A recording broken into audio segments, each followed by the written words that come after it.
Bien, y estamos listos para iniciar esta jornada de preguntas y respuestas con este panel de expertos que nos honra con su presencia en esta mañana. Y la primera pregunta va dirigida al doctor Luis Richardson Sonense. ¿Cuáles son las indicaciones, que a su entender, más objetivas para manejar el abdomen infeccioso? Muy buenas tardes a todos de nuevo. Este panel se ha repetido varias veces, pero vamos a intentar no cansarlos. El abdomen infeccioso siempre es un reto y yo creo que la subjetividad es uno de los problemas grandes. Yo creo que lo comenté en la conferencia de ayer, porque algunos cirujanos pudieran dejar el abdomen abierto, hablando de eso puntualmente por algunas causas, otros por otros. Si hablamos desde el punto de vista objetivo, existen dos índices interesantes, es decir, la manera más exacta de poder medirlo con números lo da el índice de Mannheim, que pueden buscar si conocen, que es un índice de peritonitis muy exacto. Es decir, cuando estoy operando una peritonitis y el índice de Mannheim de mi paciente da por encima de 25 puntos, la probabilidad de complicación, si yo le cierro ese abdomen, es muy alta. Ese puede ser un parámetro objetivo muy sencillo de calcular para dejar el abdomen abierto. Algún otro parámetro puede ser, de repente en el paciente no peritonítico, es el apache, bien conocido por todos. Entonces con un apache mayor a 15 también uno puede, yo pienso en defender la visita al día siguiente, en defender la revista al día siguiente, cuando el jefe de servicio te diga: ¿y por qué le dejaste el abdomen abierto y le pusiste un sistema de presión negativa? No, es que, y con estas dos respuestas creo yo que pueden ser las más sensatas, con un índice de Mannheim, si es un abdomen peritonítico de 25, o si haces apache, pues con un puntaje de apache mayor de 15 puntos, pueden ser las maneras más objetivas para defenderlo. Bien, muchísimas gracias, doctor. Nuestra siguiente pregunta es para el doctor Napoleón Méndez. ¿Algunas guías que nos pueda recomendar o qué tenemos que tener presente al momento de hacer cirugía de control de daño en algún paciente? Sí. Es una pregunta bien importante porque, como expusimos en alguna de las charlas, hay que elegir bien el paciente para control de daños. No es para todos los pacientes, porque si lo sobreutilizamos vamos a dañar a ese paciente. Dicho esto, vamos a resumir las indicaciones en macroscópicas y microscópicas. Cuando tenemos un paciente con más de 1500 de hemoperitoneo o hemotórax o sangrado pélvico, sea de donde sea, pero ha rebasado ese límite de los 1500 y tiene sangrado activo, ese paciente está ante un síndrome hemorrágico. Ese paciente es para control de daños ya, porque en cualquier momento va a entrar a la triada. Por supuesto, cualquiera de los componentes de la triada, acidosis, coagulopatía e hipotermia, con las indicaciones que se conocen en la literatura, con un pH menos de 7.25, una temperatura menor de 35 grados, son pacientes que están en serios problemas. Y otras guías que nos dicen: bueno, este paciente le va a costar y no va a poder salir de una cirugía tradicional sin problemas. Y es ese paciente que tiene daño multisistémico, tal vez no tan grave, pero hay 7 lesiones en intestino, 2 en el colon, un trauma hepático, un trauma esplénico, un trauma renal, y está sumando mucho. Eso se llama daño multisistémico. Y otra, lesiones devastadoras. Cualquier lesión grave, una lesión hepática grado 4, una lesión pancreato grado 4, que son órganos difíciles, y por supuesto la lesión vascular mayor. Todas esas son indicaciones entonces de inmediatamente reducir la estrategia a una cirugía de control de daños antes de que el paciente entre en parámetros irreversibles. Sí, claro, adelante. Yo le agregaría, Napo, a eso quizás no está en ninguna guía, pero no es un criterio ni macro ni microscópico, es un criterio más que todo personal, que es la experiencia del cirujano. Yo creo que ese también puede ser una indicación de control de daños. Habrá pues cirugías que en nuestra formación como cirujanos no tenemos a veces la fortuna de hacer. A veces me ocurre la cirugía vascular, tuvimos la fortuna o tenemos la fortuna en el hospital que los cirujanos vasculares nos formaron y se fueron, Entonces quedó el remanente de la enseñanza y operamos traumovascular, pero habrán cirujanos que nunca se han enfrentado a un traumatismo vascular y llega un balazo a las 3 de la mañana, que es la hora, ¿sabes?, típica de los pacientes nuestros, y tienes que ir a operar y no, pues, sabes hacer una anastomosis vascular, no encontraste la safena, no tienes una prótesis. Yo creo que una estrategia de control de daños, que es hacer un shunt, cualquiera puede hacer un shunt y mandarlo a un hospital central donde pueda ser intervenido definitivamente. Puede ser, no entra o no cala dentro del parámetro fisiológico, dentro del parámetro anatómico, pero creo que la experiencia del cirujano es un criterio que prela también y puede estar dispuesta en el control de daños. Muy bien, muchísimas gracias. Siguiente pregunta para el doctor Luis Chiroca. Doctor, conociendo su amplia experiencia en cirugía de mínima invasión, ¿qué nos podría decir sobre el lavado peritoneal laparoscópico en pacientes con diverticulitis en estadio avanzado, Hinchi 3 o 4? Sí, muchas gracias por la pregunta. Entre el año 2019 y el 2021, prácticamente todas las guías sobre diverticulitis universales se actualizaron. Y el punto de quiebre era si el lavado laparoscópico tenía lugar en Hinchey 3. Ha habido mucha controversia porque algunas series incluso interrumpieron el lavado laparoscópico, pero lo cierto que en los 2 últimos años la literatura y la experiencia apunta hacia lo siguiente. El lavado laparoscópico es una herramienta más que tiene un cirujano joven a las 3 de la mañana, solo, con un residente, con un Hinchey 3, en donde sí tiene cabida. ¿Por qué? Porque incluso en los estudios que fueron demostrados como que fracasaron, hasta 70% de esa serie se salvaron de un procedimiento de Hartmann y además se libraron de la, obviamente, colostomía, en donde sabemos que el 50% de pacientes que salen con una colostomía se van a quedar con esa colostomía el resto de su vida. Así que el punto de quiebre es colostomía sí, colostomía no. Resumen, el lavado laparoscópico es un procedimiento puente. ¿Por qué? Porque usted le va a explicar al paciente que no sabemos cuál, pero 3 de ellos pueden ir mal y usted tiene que regresar a sala a hacer quizás un procedimiento más estructurado, quizás hasta electivo, con una mejor ayuda de día y con una mejor posibilidad de éxito con ese paciente. Entonces, lavado laparoscópico en pacientes muy selectivos, hay que considerarlo. Varios pacientes se libran de incluso de volver a sala, incluso de tener una complicación a futuro. Y recuerden que la historia natural de la diverticulitis es que los siguientes cuadros de diverticulitis van a tener menos severidad que el original. Así que sí hay espacio para lavado laparoscópico. Excelente, muchísimas gracias, doctor. ¿Puedo hacer un comentario al respecto? Sí, claro. Yo, con todo el respeto del doctor Chiroqui, difiero un poquito y pienso que la evidencia sugiere que el lavado laparoscópico es fallido en la inmensa mayoría de los pacientes. Donde estoy de acuerdo, utilizarlo como un puente, pero de una forma muy selectiva. Es decir, yo no quisiera que quede en el ambiente que todos, si se encuentra una persona con una diverticulitis Hinchey 3, es automático, hagámosle un lavado, porque muchos van a tener resultados muy malos. Ahora, la posibilidad de la colostomía o no colostomía, claro, resección y anastomosis primaria, y el puente lo divierte, es decir, le hace una hilostomía de protección o no. Y ayer lo vimos, no hay ninguna diferencia en la morbimortalidad de esos pacientes, la diferencia está en libre de colostomía a largo plazo. Pero es un punto. Es correcto. El punto de quiebre, como les decía, es saber que usted está ante un Hinchey 3. Nosotros, por experiencia personal, ¿verdad? Y es cierto, la literatura en el camino fue dejando varias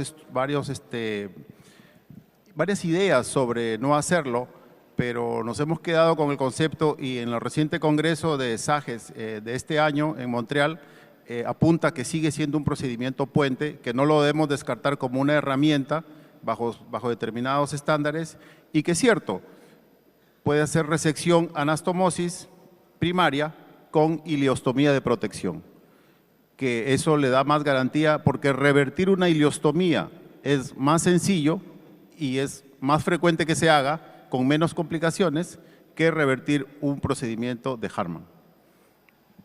Ok, muchísimas gracias. Aprovechando, doctor, usted... ¿quiere decir algo, doctor? No tengo ni idea de lo que están hablando.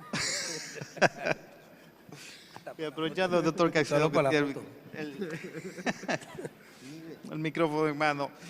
Cuando hacemos una anastomosis intestinal siempre nos preocupamos por dos cosas, la estenosis y la fuga de la anastomosis. Cuando tenemos una complicación asociada a fugas de anastomosis, ¿qué nos recomendarías? Ok.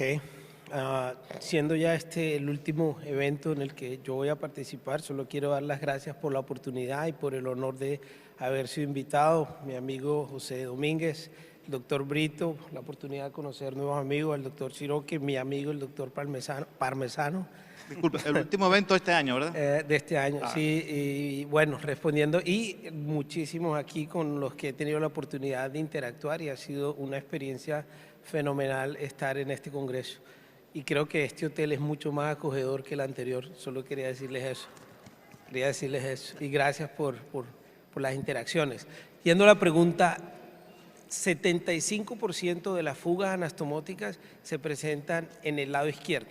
Es decir, la inmensa mayoría de las fugas anastomóticas ocurren en el lado izquierdo y mientras más se acerquen al recto, mayor posibilidad de una fuga anastomótica. Y mientras más bajito sea en el recto, mayor severidad van a tener estas fugas anastomóticas. Y mientras más bajito sea, más difícil va a ser lidiar con estas fugas anastomóticas, entendiendo que el recto es una cavidad rígida y es un cilindro dentro de un cilindro que tiene la principal dificultad del recto es el acceso al recto. Es muy diferente cuando lidiamos con la cavidad abdominal, donde hay un espacio enorme, ya sea por vía laparoscópica, robótica o abierta, un espacio enorme. En el recto es un espacio rígido.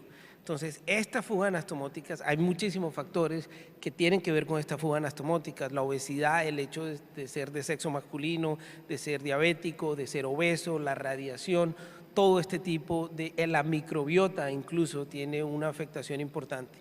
Hay diferentes maneras y uno lo que tiene que tratar de hacer es poder determinar preoperatoriamente cuáles son los riesgos de esos pacientes y definir, por ejemplo, y me estoy refiriendo básicamente a las anastomosis colorectales, las anastomosis en el recto, ¿qué puedo hacer para minimizar ese riesgo de fuga anastomótica? Es decir, optimizar mi paciente, establecer la mejor calidad de la cirugía, decirle al paciente, mira, si tienes que dejar de fumar, tengo que llevarlo a unas condiciones óptimas, controlar la glicemia preoperatoria y utilizar las mejores técnicas posibles. Utilizar una ileostomía de diversión. La ileostomía como tal no previene la fuga anastomótica. La ileostomía como tal lo que hace es que disminuye la morbilidad de la fuga anastomótica. Y hay algo, el doctor Cherokee presentaba ayer cirugía transanal. Yo personalmente tengo una experiencia importante con cirugía transanal y es la resolución de estas fugas anastomóticas y una nueva herramienta por vía transanal. Es decir, utilizar diferentes formas de abordarla y no solamente es reconstruir, pero hay algo que no se presentó en el Congreso y es el uso de la presión negativa, el endosponge, lo mismo que se presentaba en el abdomen. Hay maneras de introducir estas cavidades y crear succión negativa, presión negativa y tratar de rehabilitar. ¿Qué punto? ¿Qué no quieren los pacientes? La inmensa mayoría de los pacientes no quiere tener una colostomía. Yo no conozco la primera persona que diga, ay, a mí me gustaría tener una colostomía. Nadie quiere tenerla. Nadie está interesado en tener una colostomía. Pero lo importante es no solo preservar el esfínter, pero preservar la función. Es decir, la calidad de vida. De nada decir a una persona, pues no tengo una colostomía, pero tengo que tener un pañal o tengo una colostomía perianal, que es aún más difícil que manejar que una colostomía normal. No sé si eso responde un poquito. Sí, claro, muchísimo. Sí, adelante, doctor. Dentro de la pregunta, definitivamente lo mejor que se puede hacer para una fuga anastomótica es prevenirla, ¿no? Y eso significa asegurar una buena anastomosis. En la experiencia de asegurar la buena anastomosis, el uso de verde de indocianina, quisiera preguntar a los expertos cómo lo emplean, ¿no? Yo quisiera hacer una aclaración muy importante sobre el verde de indocianina. El verde de indocianina, nosotros siempre hemos hecho la evaluación de las anastomosis desde un punto de vista muy subjetivo, es decir, la anastomosis se ve rosadita y está sangrando. El verde de indocianina como tal hoy ofrece una falsa seguridad, no quiero decir que sea malo, es bueno y hay que utilizarlo, porque mientras más verde, pues pensamos que está, pero ofrece una falsa seguridad porque le hace a usted creer que el tejido está perfectamente perfundido. Las preguntas son las siguientes: ¿al cuánto tiempo? Usted va a ver el verde de indocianina a los 15 segundos, pero si espera un poquito más, a los 40 segundos, también va a haber verde de indocianina porque hay regreso por vía venosa. Entonces, ¿cuál es la cuantificación de esto? No lo sabemos. ¿Qué significa? ¿Hay una correlación entre esto y la tensión de oxígeno en ese tejido? No lo sabemos. Ayer yo les mostraba un video con la tecnología nueva de STORS que cuantifica en colores y lo que está ahorita tratando de establecerse es cuál es esto, medirlo de manera no subjetiva, porque esto es casi que equivalente a el tejido está rosado y está sangrando, ahora no lo ves rosado, lo ves verde, pero todavía es muy subjetivo y no hay una medida exacta que diga el verde de indocianina cuántas fugas anastomóticas previene. Una pregunta: en los que están aquí que hacen resecciones colónicas de cualquier tipo, ¿cuántos dejan drenes? Sí, solo alzando la mano. Nadie deja drenes, una resección anterior baja, nadie pone drenes. Ok, interesante. La única razón por la que lo digo es que no hay que poner drenes, los drenes aumentan la posibilidad de fuga anastomótica y un dren lo único que va a hacer es un dren de este tamaño, drenar la cavidad peritoneal que tiene el tamaño de un campo de fútbol. Porque me llama la atención porque todavía hay mucha gente que pone drenes y sobre todo en resecciones del lado izquierdo y de hecho estimula la fuga anastomótica por esa presión negativa, estimula la fuga anastomótica. Ok, muchas gracias. Un último punto es, rescatando la presentación de la liberación del ángulo esplénico, yo creo que esa es una de las herramientas más poderosas que usted tiene para tener una anastomosis libre de tensión. Eso hay que aprender a hacerlo, que el que lo sepa, que lo enseñe y que se vuelva una rutina liberar el ángulo esplénico, tanto en cirugía abierta como en cirugía laparoscópica. Eso le va a dar, la verdad, usted va a dormir más tranquilo. Y lo del verde indocianina, yo creo que todo lo que signifique inteligencia artificial, tecnología, en beneficio del paciente, pues en buena hora, ¿no? Y cuanto más se abarate, mejor. Y liberar ese ángulo esplénico al principio de la cirugía, no al final, porque al final uno ya está cansado y lo que tiende es a comprometer la cirugía. No, eso me llega, me va a alcanzar. Mejor liberarlo al principio cuando uno está fresco, tranquilo y volverlo una rutina. Doctor Sáenz.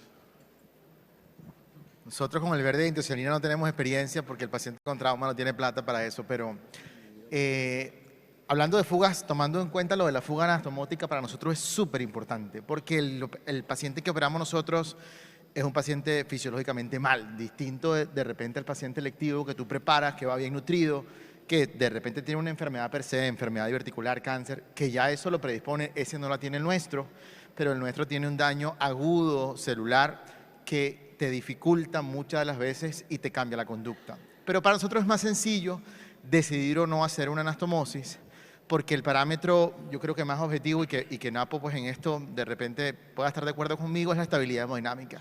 Si usted tiene un paciente con trauma multisistémico en el abdomen que casi, por ejemplo, hablando de colon, nunca es aislado, la lesión de colon que vemos aislada nosotros es por empalamientos de repente, pero si es un balazo, la bala no es selectiva y le da al colon, pero no le da a la cava, le da a todo el mundo. No se la juegue, ¿verdad? Porque la vida de este paciente va a depender probablemente de que si usted tiene que reintervenirlo por una fuga de colon, la infección intraabdominal te lo mata, que es ese 20% que muere tardío. Entonces no complique lo sencillo. Si usted tiene un paciente con trauma multisistémico y tiene una lesión de colon asociada y es una lesión destructiva, es decir, por encima de grado 3 que involucra más del 50% de la circunferencia del órgano, pues no se la juegue para la anastomosis. Si le va a hacer control de daños, puede cerrar el cabo en ese momento, dejarlo y cuando va a la tercera fase, pudiera, si ya mejoró fisiológicamente y no hay edema intestinal, que es otro enemigo también subjetivo, porque imagínate cómo, no, sí, pero si usted se la ve y no hay edema intestinal, se la pudiera jugar. Mensaje final de la colostomía, yo creo que la gran cantidad de las colostomías que se hacen en la urgencia lo puede hacer un cirujano de emergencias.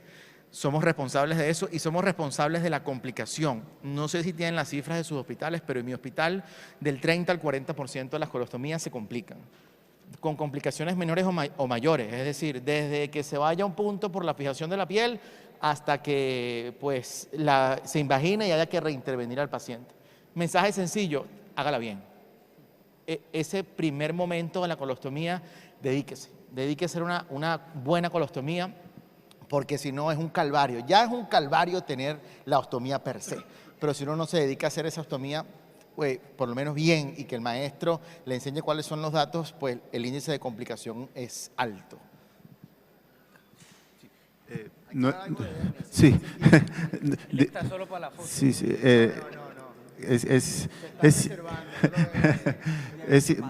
No, todavía le queda hernias para ostomales.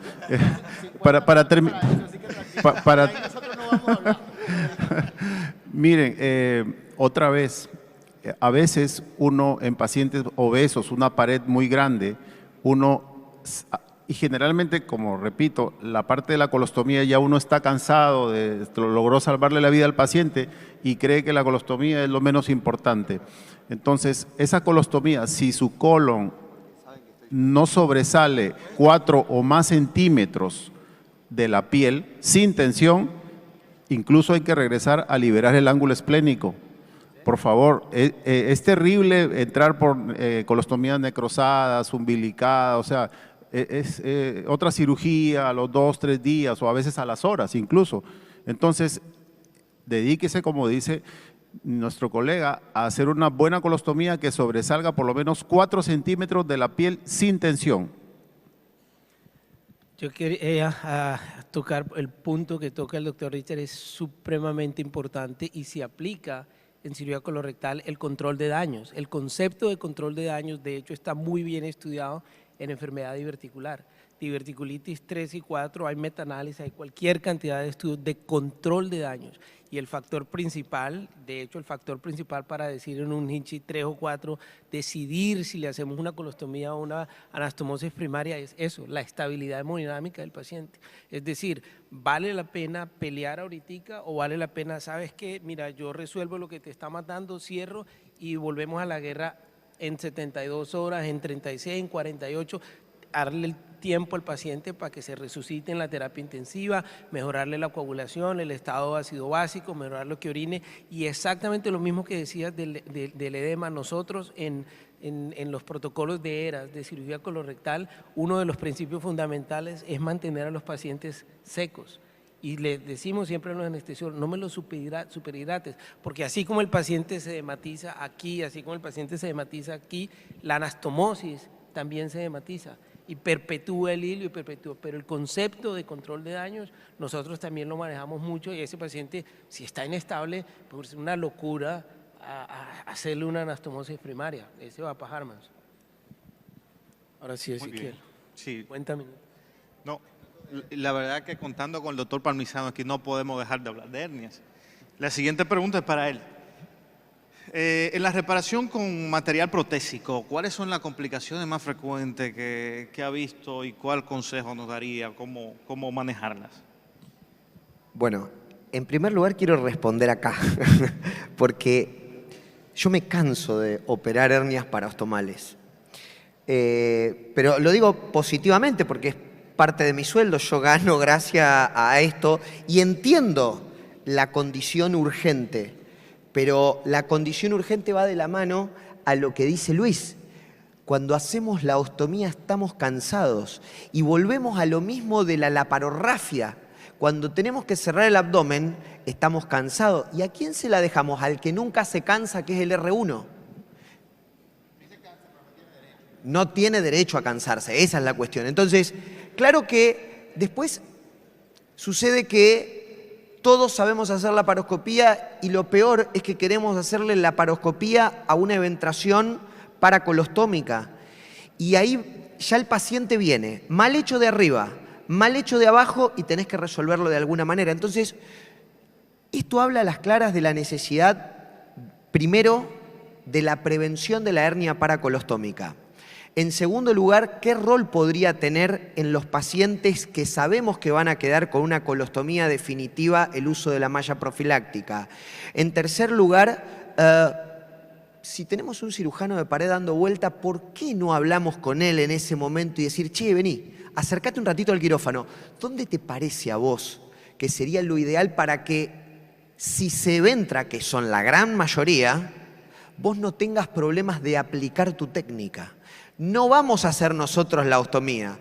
Me está pasando últimamente, y yo no sé por qué, que todas las hernias paracolostómicas que estamos operando tenemos que volver a colocar el ostoma en otro lugar, porque no tengo la posibilidad de colocar el plano ideal o buscar el plano ideal para poder hacer una buena restitución anatómica y funcional de la pared abdominal. Y es un verdadero dolor de cabeza, porque hay que hacer TAR unilateral y le arruinaron la línea semilunar y ya no tengo opciones, o porque ya tengo un recto hipotrófico, o porque no tengo para ubicarme en el plano del transverso. Es un verdadero dolor de cabeza una eventración paracolostómica. Por eso yo creo que el puntapié es hacer bien la ostomía. Pero claro, no le echo la culpa al quien la hace, sino la situación, el momento en el cual, el contexto en el cual se están haciendo esas ostomías. Quiero decir una cosa, y te lo digo con toda claridad. Lo que pasa es que una colostomía es una hernia por definición. Tú ya estás creando un defecto de la pared abdominal, entonces no puedes prevenir la hernia porque la estás creando al crear, déjame te digo, al crear la colostomía estás creando la hernia. Ahora, electivamente, yo creo que ninguno de nosotros cirujanos colorectales traemos al paciente sin haberlo marcado. Hay una clínica de marcación y siempre hay una enfermera que se fija, que le dice al paciente que se levante, que se siente, que se fija dónde tiene el cinturón, que si está muy gordo, que si está muy flaco, se fija en las prominencias óseas, se fija si el paciente es muy obeso, lo vamos a atender a que la colostomía sea alta. ¿Por qué? Porque el panículo adiposo es mucho más delgado en la parte anterior. Entonces, ese paciente de entrada ya tiene una hernia. ¿Cómo vamos a prevenir que esa hernia progrese?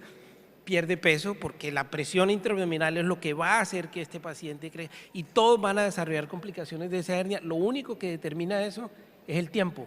Mientras más tiempo tenga la colostomía, más posibilidades que esto se vaya agrandando. Probablemente decirle a ese paciente que pierda peso es lo que hay, y eso aún no lo previene. Ahora, hay muchos estudios de malla profiláctica en la posición de la colostomía. ¿Qué demostraron?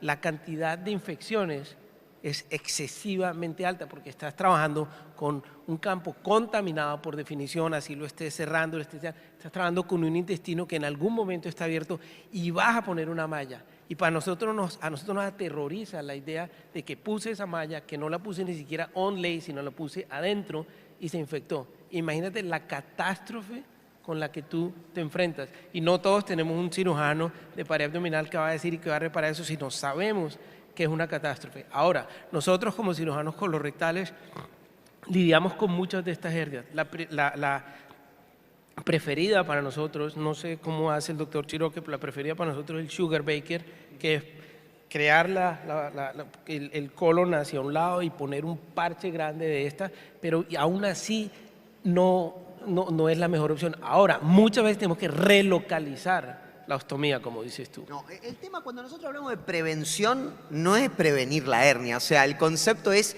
minimizar el trauma para no generar el terreno fértil para esa hernia. El punto número 2, el keyhole no deberíamos hacerlo, porque es lo mismo que hacer un ostoma. Es la llave en la cerradura, o sea, tarde o temprano va a terminar. Creo que la colocación de una malla retromuscular es muy interesante, pero no la puede hacer cualquiera. Nosotros tenemos ya una experiencia que vamos a publicar en hernias, en los cirujanos coloproctólogos de nuestra institución nos llaman y son pacientes que tienen cirugía de Miles y entonces intentamos hacer así una cirugía lo más limpia que se pueda para el momento en el cual nosotros vamos a trabajar en el mismo evento. Y hay algo muy importante. El descenso de peso en estos pacientes es la clave del éxito en el postoperatorio inmediato. O sea, controlar rápidamente esa variable es la que va a condicionar que la eventración sea lo más pequeña. Por eso es que algo que yo les sugiero a los coloproctólogos, y ya lo entendieron, que cuando identifican una brecha, ya no llamen. porque operar una gran eventración paracolostómica ya es el fracaso por la hipotrofia. Son pacientes que tienen una hipotrofia tan grande que cualquier tratamiento que vos le haga va a terminar fallando. En Estados Unidos, índice de masa corporal normal 40. Claro, ya lo sabemos. Esos son los delgaditos. Voy a hacer eco a la real pregunta que era, yo creo que el elemento más temido en la cirugía de pared abdominal es la evolución hacia dos situaciones. Uno, que puede ser menos complejo, como es el seroma. Nosotros ya hemos definido lo que le llamamos la tolerancia cero del seroma. Nosotros, los pacientes con grandes incisiones, sistemáticamente se van a la sala ya con un back puesto, en forma sistemática, porque tenemos disponibilidad, lo hacemos y lógicamente eso a nosotros nos sirve mucho, pero el paciente a las 24 horas comienza con drenaje manual linfático en forma sistemática y tenemos kinesiólogos que siguen los pacientes. Yo paso la sala con el ecógrafo en la mano, yo busco el seroma subclínico, o sea, todos los pacientes van a tener un seroma laminar. Pero a esos pacientes le hacemos igual drenaje manual linfático. Pero el problema no empieza en la cirugía, empieza un poco antes. Y esto lo hemos aprendido de los cirujanos plásticos y que tiene que ver con el estrés oxidativo y la liberación de radicales libres. Es el famoso tercer espacio que se crea con el seroma. Por lo tanto, antes los hacemos hacer ejercicio a los pacientes para reducir el estrés oxidativo antes que nosotros hagamos la incisión. Y existen ciertas drogas que están modulando el estrés oxidativo, que es bueno empezar a aplicarlas antes de la cirugía. Todo eso nos ha llevado, junto al drenaje, que no hay que ser tímidos al momento de sacarlos. No hay que sacarlo a las 24 horas un drenaje para la búsqueda de un seroma. No hay muchos trabajos en la literatura que hayan demostrado que es un entraje a una infección. Hay que saber controlar y cuidar muy bien como cuidar una ostomía. Pero los drenajes no hay que sacarlo entre el día 7 y el día 10. ¿Por qué? Porque si yo tengo un coágulo, la lisis del coágulo entre el día 7 y 10, o sea que voy a tener un seroma tardío al día 14. No hay que sacarlo, no hay que apurarse. Y creo que lo más riesgoso que vamos a tener es la infección protésica. Hace un tiempo atrás proponía sacar todas las mallas infectadas. Hoy tengo un gran amigo que se llama BAC. Y la verdad es que hemos logrado recuperar muchos pacientes y estamos haciendo seguimientos a largo plazo de pacientes que quizás antes pensábamos que iban a terminar con una eventración por su infección y hoy no lo están haciendo. ¿Por qué? Porque el polipropileno es muy noble a la infección y si nosotros hacemos un ataque con antibióticos de amplio espectro y además hacemos buenos lavados, hoy hay BAC que tienen espumas con sales de plata, con posibilidad de irrigación, etcétera, portátiles, que el paciente se los lleve a la casa, ni siquiera están hospitalizados, son pacientes que podemos hacer un salvataje casi, yo les diría, de un 80% de las mallas. Ahora, cuando voy a sacar una malla por una infección protésica crónica, es un problema, porque mis ojos no tienen microscopio y por más que yo saque la prótesis, no sé si me queda un biofilms ahí y que sea la causa de una nueva infección protésica. Por lo tanto, no pongo prótesis al paciente, le hago un seguimiento a partir del día 6 meses y 9 meses para ver si tiene una eventración y cualquier cosa, yo ya le voy avisando que en algún momento lo voy a tener que entrar a quirófano a programarle esa eventración.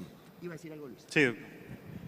Es interesante lo que estamos conversando y ustedes en la sesión de pósters de este congreso hay un trabajo a propósito de un caso en donde una malla fue colocada on-lay por eventración abdominal y un tiempo después la paciente ingresa a emergencia, varios años después, con una supuesta apendicitis y lo que encontraron fueron la malla adherida al ciego y al apéndice. Entonces, así, siguiendo la línea, es interesante, pero está ahí el póster, que entendamos que a veces procedimientos que hacemos nosotros en algún punto de nuestra vida, no sabemos muchas veces lo que pasa 5 o 10 años, el paciente migra, va a otro lugar, cae en manos de otro profesional. Entonces, a veces los estudios y la evidencia adolece del seguimiento de esos pacientes, entonces no sabemos lo que pasa después. No tengo claro si lo fijaron o no lo fijaron la malla, pero ¿qué experiencia tienes tú en la migración? Ese paciente lo operé junto a Reinaldo, es un paciente que operamos nosotros. Ese paciente fue operado en otra ciudad de la misma provincia. Se hizo primero una hernioplastia umbilical abierta con rafia, recidiva, le pone una malla de polipropileno intraperitoneal, pero el paciente lo que hace es varios episodios interpretados como atascamiento, pero con una cuestión de que a mí no me cerró cuando recibo al paciente, que es eritema de piel. Generalmente el eritema de piel es muy evolutivo, no suele aparecer rápidamente. Lo que nosotros recibimos es una hernia supuestamente atascada, pero que no tenía tensión, por lo tanto, por definición no estaba atascada, pero sí con enrojecimiento de piel. Lo que tenía el paciente era una apendicitis, en una eventración umbilical, que es extremadamente raro que el ciego y el apéndice migren hacia el ombligo. Lo que lo hizo migrar fue la prótesis de polipropileno, genera una respuesta inflamatoria con retracción, se termina pegando el apéndice y lo que nosotros terminamos haciendo es una apendicectomía por apendicitis más la reparación de una eventración. Y tenemos publicado un artículo de una paciente que tenía una eventración gigante que me llaman porque supuestamente estaba atascado en el periodo intrapandemia, heavy, diríamos. Ningún cirujano general se le animaba y cuando voy a ver la paciente tenía del lado izquierdo un trayecto fistuloso, o por lo menos una escara, que la paciente refería que a veces tenía alguna secreción tipo serosa. Pregunté a los residentes, que fueron los que me llamaron, le digo, ¿tiene alguna fistulografía esto? No, tiene una biopsia hecha. Y en la biopsia venía epitelio intestinal, pedía por el dermatólogo la biopsia, y lo dejó librado de la historia natural. Y cuando se la interrogó a la paciente en el postoperatorio, ella dijo, yo tuve un montón de dolores acá, me trataban con antibióticos porque me decían que era una celulitis. Y lo que tenía en el hallazgo era una fístula apendículo-cutánea dentro de una eventración mediana. O sea, el tratamiento antibiótico vale para las apendicitis, primer moraleja, pero que no termina de... O sea, calma el proceso agudo, pero evidentemente la apendicitis sigue su curso hasta que alguien se decide sacar el apéndice enfermo. Y lo sorprendente de estos casos es el material extraño, que siempre va a jugar en nuestra contra.